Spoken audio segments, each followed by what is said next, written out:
fait la pression dans le travail, telle chose. باش تخدم باش ترجع ماشي حاجه بلوتو اللي راح تهلكك au contraire parce que نهار كي دير الخدمه نتاعك هذيك وديرها طون مومون هذاك tu es satisfait تقول je suis satisfait mon chef est mon chef est satisfait c'est bien. Et si la personne elle est incapable? Pardon? La personne elle est incapable de faire ce travail, on met la pression est là. Si la personne ça devient pas positif. Sûr. Non, il y a du stress positif, du stress négatif. Il y a du stress négatif. Elle dépend du responsable dans le travail. Si le responsable met beaucoup de stress, il harcèle, il voulait harcèlement. Quand il fait un harcèlement, bien sûr, ça crée un stress pour la personne qui est négative. C'est normal. Parce que là, c'est une communication entre deux personnes. Un chef et un employé. D'accord? Son agent, son collaborateur. Donc c'est pour ça qu'il faut apprendre à communiquer. Parce que c'est valable aussi pour un chef. Un chef aussi doit savoir communiquer. Quand un chef a des valeurs, il connaît chaque compétence, il connaît les personnes. Et chacun lui donne à sa façon, selon ses capacités. Maintenant, on va en parler dans ce cours, le langage positif, le langage négatif, comment motiver la personne. Quelles sont les choses qu'on ne doit pas dire, d'accord? Le langage négatif, les choses, les phrases, les trucs. Il faut apprendre même à parler. C'est pas le français, mais il faut apprendre à parler, oui, à parler. Même avec vos enfants, les enfants de Wakom, si vous ne voulez pas esquinter vos enfants quand ils sont petits, ils kibrent avec des dettes psychologiques, il faut savoir leur parler. Il faut savoir leur parler. D'accord? Il faut les motiver dès qu'ils sont jeunes.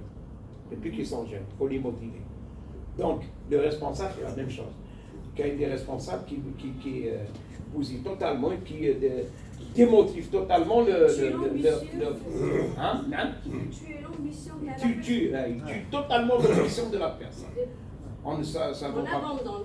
Voilà, vous allez abandonner. Il vous démotive, il vous décourage. Mais qu'un des responsables, non. Avec le peu. Le peu n'est qui c'est ça. C'est juste. Ça, c'est la démotivation. Et ça, c'est le langage. Quel est ce qu'on appelle le langage positif, quel est le langage négatif. D'accord? Donc, s'il utilise avec vous tout le temps, toute la journée, le langage négatif, ça y est, vous êtes démotivé, vous ne pouvez plus exceller, pas d'effort, et vous allez perdre vos capacités internes et vos ressources internes. Vous allez les perdre totalement. La confiance en soi, la confiance en soi est perdue. Ça, c'est la dernière chose. Vous perdez la confiance en soi. Et ça, c'est démotivant. Alors là, pour un petit gosse, tu es nul en maths.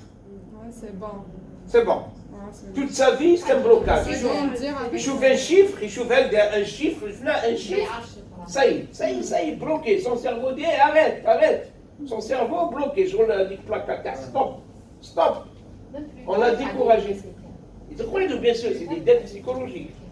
Je crois que des dettes psychologiques. C'est normal. Donc faites très attention. On y viendra, le langage. Le deuxième jour, demain. Langage positif, langage négatif. D'accord? Donc, on a le stress positif. Il y a du stress positif, oui. On a commencé notre cours, on a dit, le stress, on vit avec. Le stress fait grandir. D'accord? Des fois, on progresse, on évolue avec le stress. Tous les gens qui ont réussi dans leur vie,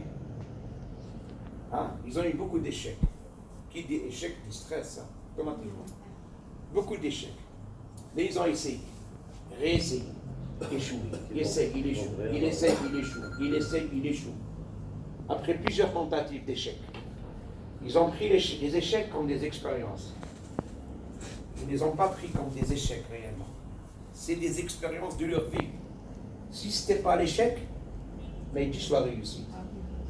Si ce n'est pas l'échec, mais tu sois réussi. J'ai connu des hommes qui étaient dans la scolarité, en université, ils ont redoublé 3 fois. 3 fois. Ils ont réessayé. Ils ont redoublé. Ils ont réessayé. Ils ont redoublé. Ils ont réessayé. Université, ils sont devenus de grands temps. que ce soit de grands professeurs de médecine, de grands avocats, que ce soit de grands hommes, et avec les échecs à nous, ces échecs, ils les ont forgés. Donc, ils sont devenus de grands hommes, ça veut dire mieux que la personne qui a réussi et qui était un génie de l'école, l'université. Parce qu'il n'a pas eu d'échec, il n'a pas eu beaucoup d'expérience, il n'a pas fait des choses à côté. Il disait que dans ses études, seulement, que des études, il n'a pas fait des choses à côté, rien. Il est génie. Mais à un moment donné, il est devenu quelqu'un, il a eu son diplôme, mais dans la vie professionnelle, il n'a pas excellé. Parce que, quel y a d'autres personnes qui ont eu beaucoup d'échecs? Donc ces échecs leur ont donné beaucoup d'expérience. Ils ont réussi. Soit réussi en business, soit ils travaillent, comment dire, de fonction libérale, soit dans des entreprises publiques, mais ils ont réussi. C'est les échecs qui font. Donc l'échec, c'est pas la fin du monde. Premier échec, deuxième échec. Quand il y a échec, il y a le stress. Donc ça fait partie de la vie, de la formation de la personne. Hein? Il se forge. Donc, il y a ce qu'on appelle stress positif. Des fois, il est positif.